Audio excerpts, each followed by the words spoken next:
Bonjour les sixièmes! Alors, on va poursuivre les aventures d'Ulysse aujourd'hui, encore, donc pour l'épisode 3. Nous avions laissé Ulysse perdu dans la Méditerranée, le bateau brisé par une tempête envoyée par Poséidon, alors qu'il repartait de l'île de Calypso pour enfin rentrer chez lui. Mais non, son bateau coule à nouveau, il est à nouveau naufragé, et il est recueilli, dans la page 30 que vous avez dû lire, il est recueilli par Nausicaa sur l'île des Phéaciens. Il cache d'abord son identité, mais il est reconnu et ses hôtes lui demandent de raconter, ses aventures. Que nous allons faire maintenant. Donc prenez votre livre, page 34 et on est parti jusqu'à la page 41, je crois. Attendez, je vérifie. C'est ça, page 41. On est parti. Depuis qu'Ulysse et ses hommes ont quitté Troie, des étapes sanglantes ont jalonné leur route. 70 d'entre eux ne reverront jamais Ithaque, morts au cours d'escales périlleuses. Leurs compagnons les pleurent. Leur navire avance silencieusement dans une nuit noire, aussi sombre que le cœur des marins. Sélénée, la lune, ne se lève pas, tandis qu'un épais brouillard les environne. Soudain, les voici qui accostent sur une terre inconnue. La coque d'un navire s'échoue sur une plage. Les 11 autres s'amarrent à tâtons autour de lui. Longue est la nuit pour ceux qui appréhendent d'avoir atteint une rive hostile. Lorsqu'Aurore se lève, ses rayons rosés chassent la brume et leurs angoisses, car le paysage qui s'offre à eux est un émerveillement. Des bois touffus, des vallons moussus, de grasses prairies où d'innombrables chèvres sauvages gambadent en liberté, mais pas une maison, pas une étable, pas un champ de blé. Manifestement, cette île est vierge de toute civilisation. Ni semaille, ni bétail. La nature y est sauvage et primitive. Il n'y a sûrement ici aucun mangeur de pain, se dit Ulysse. Nous avons peu de chance de tomber sur des habitants respectant les dieux et l'obligation d'accueillir l'étranger qui passe. Pour autant, j'ai envie d'avoir le cœur net. Tandis que ces hommes se régalent de quelques chèvres rôties à la broche, le roi d'Ithaque choisit les 12 compagnons les plus courageux pour s'élancer à la découverte des lieux. Il emporte avec lui un peu de nourriture, une outre de vin, et part à l'assaut d'un haut promontoire rocheux qui domine la mer. Il a aperçu au sommet de ce cap une vaste grotte qui pourrait bien être habitée. La pente est raide, mais l'ascension rapide. Quand ils pénètrent dans la caverne, les marins n'en croient pas leurs yeux. Tout ici est gigantesque. D'énormes fromages sont entreposés sur des claies, des vases débordent de lait frais. Des agneaux et des chevreaux sont parqués à l'intérieur. Des litières de paille attendent d'autres bêtes, sans doute sorties pâturer en compagnie du maître des lieux. Ce qui frappe le plus les visiteurs, c'est un énorme tronc d'olivier appuyé contre une paroi. Il pourrait servir de mât pour un navire de 20 rameurs, chuchote un homme. Impressionné, l'équipage d'Ulysse n'a guère envie de se trouver face à face avec le propriétaire d'un tel gourdin. Valeureux Ulysse, ne traînons pas ici. Volons fromage, chevreaux et agneaux, et filons d'ici, supplient les marins. En vain, car le roi d'Ithaque brûle désormais de curiosité. Il ne veut pas partir sans avoir rencontré le sauvage qui vit dans cette grotte. Peu de temps après, le sol se met à trembler. Un pas lourd se fait entendre, et une silhouette gigantesque se dresse dans l'ouverture. Le géant qui vient d'arriver fait entrer son troupeau et jette un énorme fagot de bois sur le sol. Le fracas est tel que les marins, terrorisés, se précipitent au fond de la grotte. Leur terreur s'accroît lorsqu'un ray de lumière vient frapper son horrible visage. Il ne possède qu'un un œil unique, au milieu du front, car ce monstre est un cyclope. Pour l'heure, il n'a pas remarqué la présence de ces étrangers, tout affairés avec ses brebis et ses chèvres. Les mains du cyclope sont immenses, mais elles traient avec délicatesse le pli des animaux, faisant gicler un lait mousseux dans de larges récipients. Lorsqu'il a fini sa besogne, le cyclope s'étire, puis obstrue l'entrée de sa caverne en y plaçant un énorme rocher de la taille exacte de l'ouverture. Voilà Ulysse et ses hommes piégés à l'intérieur. Le géant se penche vers son fagot de bois et allume le feu. Les hautes flammes projettent des ombres menaçantes sur les parois, tout en éclairant jusqu'au fond de la grotte. Le cyclope sursaute. Il vient de découvrir la présence de ses hôtes clandestins. Qui êtes-vous? Et d'où venez-vous? Êtes-vous de paisibles marchands ou bien des pirates écumant les mers à la recherche d'un mauvais coup à faire? Leur demande-t-il. Sa voix retentissante résonne dans la caverne, mais ses propos semblent inoffensifs. Ulysse s'enhardit. Il lui répond. Nous sommes des Achéens. Nous venons de gagner la guerre de Troie et faisons route de retour vers notre patrie.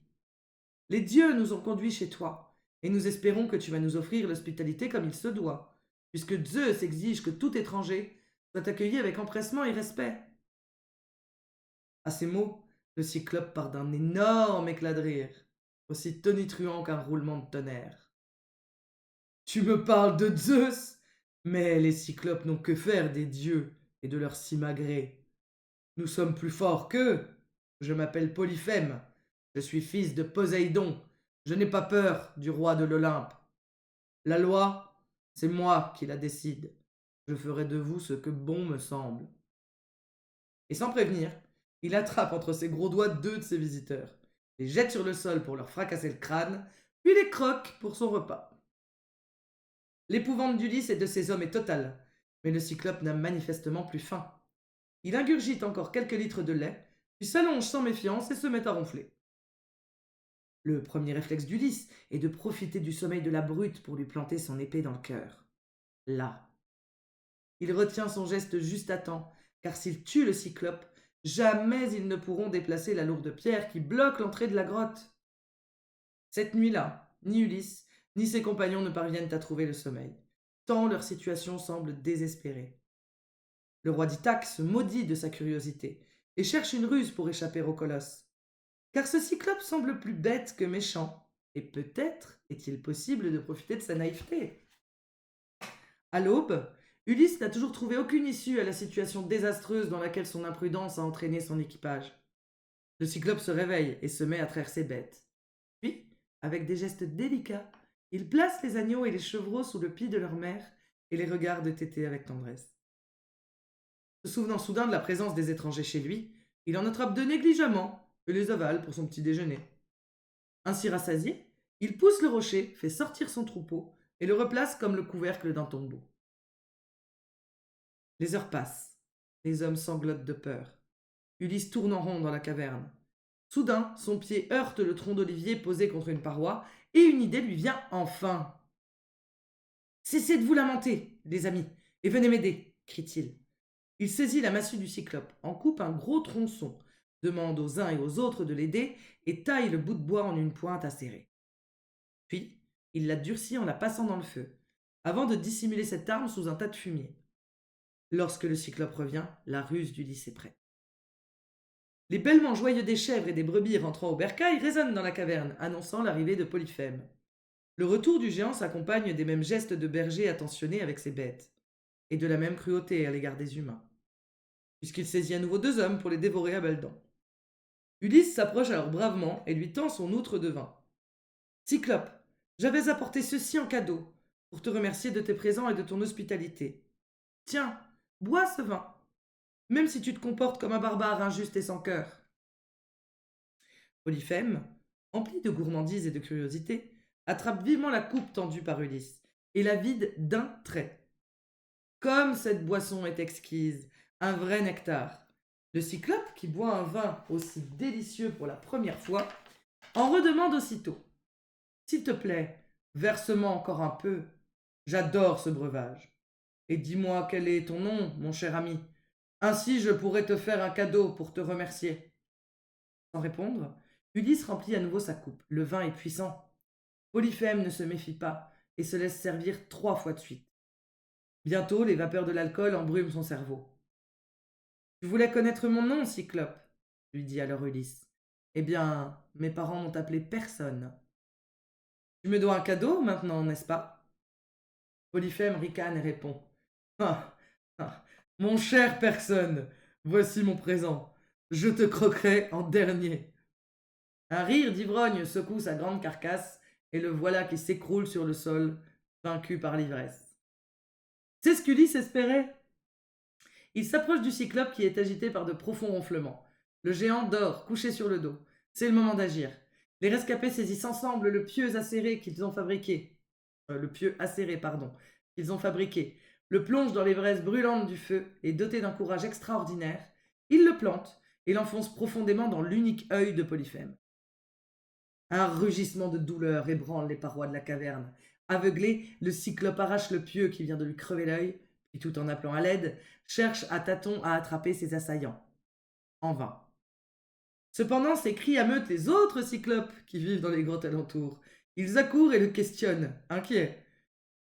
Que t'arrive-t-il, Polyphème? Tu cries comme si on t'égorgeait. Quelqu'un te veut du mal? De qui s'agit-il? Le cyclope, qui se tord de douleur, leur répond. Au secours, mes amis! C'est personne! Personne me tue! À ces mots, les cyclopes restés à l'extérieur de la caverne se regardent, haussent les épaules et se frappent le front. Ben, si c'est personne, cher voisin, crie l'un d'eux, tu ferais mieux de te soigner et de pas nous réveiller en pleine nuit. Et ils rentrent tous se coucher. Mais les Grecs savent qu'ils ne sont pas pour autant sortis d'affaire. Le reste de la nuit est empli de gémissements, ceux du géant aveugle et ceux des marins perdus. À l'aube, les bêtes commencent à s'agiter. Polyphème, tout en pleurant son œil mort, déplace la grosse pierre afin de faire sortir son trou. Mais il s'assoit devant l'entrée de la grotte en écartant les bras, bien décidé à ne pas laisser ses agresseurs s'enfuir. Les hommes jettent des regards suppliants vers Ulysse. Celui-ci leur fait un geste rassurant. Il a un plan.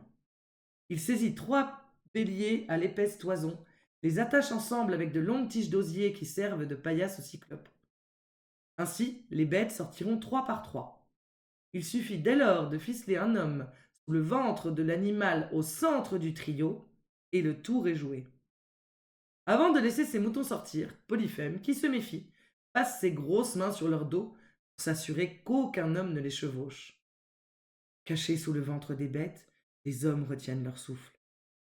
Mais les doigts du géant aveugle les frôlent sans les toucher. Sauvés, ils sont sauvés. Seul Ulysse est encore dans la grotte. Le roi d'Ithaque s'est approché du plus majestueux bélier du troupeau. Sa laine, d'un noir profond, est si longue qu'Ulysse décide de s'y agripper à main nue.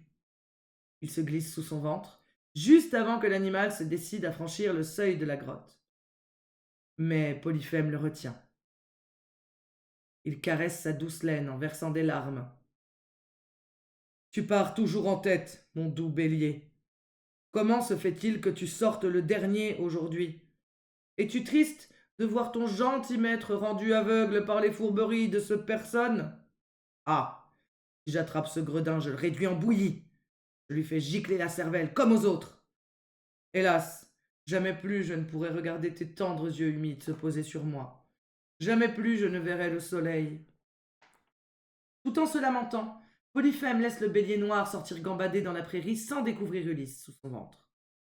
C'est à toutes jambes que les 7 rescapés courent rejoindre leur navire. Ulysse coupe court aux embrassades et ordonne que chacun rame avec vigueur pour s'éloigner de ce rivage maudit. Sa colère et sa douleur d'avoir vu 6 de ses hommes se faire dévorer se mêlent à l'exaltation d'avoir triomphé du géant. Le voilà qui, perdant toute mesure, apostrophe le cyclope depuis la proue de son bateau. Polyphème, monstre sanguinaire que tu n'es qu'un sauvage. Les dieux t'ont puni pour avoir manqué d'hospitalité envers des étrangers de passage. Les cris de triomphe d'Ulysse rendent Polyphème fou de rage. Il attrape un énorme rocher et le jette dans la mer en hurlant. Personne! Tu n'es qu'un lâche! Le projectile manque de peu le bateau. Les marins, affolés, tentent de faire taire Ulysse, mais rien ne l'arrête. Si on te demande qui t'a aussi honteusement ôté la vue, n'hésite pas à dire qu'il s'agit d'un héros de la guerre de Troie, Ulysse lui-même, fils de Laërte et roi d'Ithaque. Alors le cyclope dresse ses poings vers le ciel et hurle. Poséidon, dieu des océans, aussi vrai que tu es mon père, je t'en supplie, venge-moi, que ta malédiction s'abatte sur Ulysse, fais qu'il ne puisse jamais rentrer chez lui, ou bien alors après de terrifiantes épreuves, et qu'il regagne sa patrie seul, pour n'y trouver que désolation. Soudain, devenu soudain très pâle, Ulysse fixe la silhouette du colosse qui s'amenuise au fur et à mesure que son navire s'éloigne. Il réalise un peu tard que ses fanfaronnades font prendre un risque démesuré à son expédition de retour.